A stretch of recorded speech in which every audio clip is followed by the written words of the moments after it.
ការគ្រប់គ្រងអាជីវកម្មរបស់អ្នកពិតជាមមាញឹកណាស់ពីនិតការប្រាក់ផងបញ្ជាក់ពីចំនួនទឹកប្រាក់ដែលបានផ្ទេររួចផង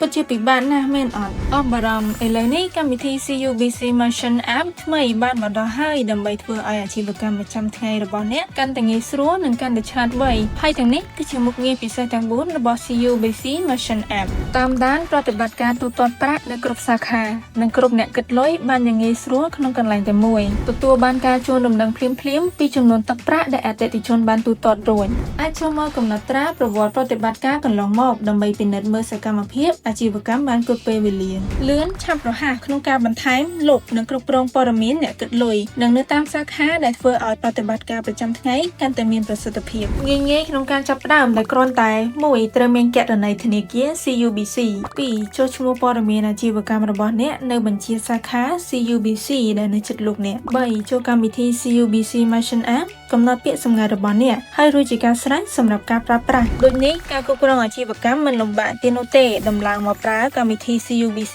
Merchant App ដើម្បីទទួលបានការទូទាត់កាន់តែរហ័សនិងការគ្រប់គ្រងកាន់តែឈ្លាសវៃតើតើមកកាន់ CUBC និងចុះឈ្មោះឥឡូវនេះដើម្បីទទួលបានការផ្ដល់ជូននិងអត្ថប្រយោជន៍ពិសេសៗ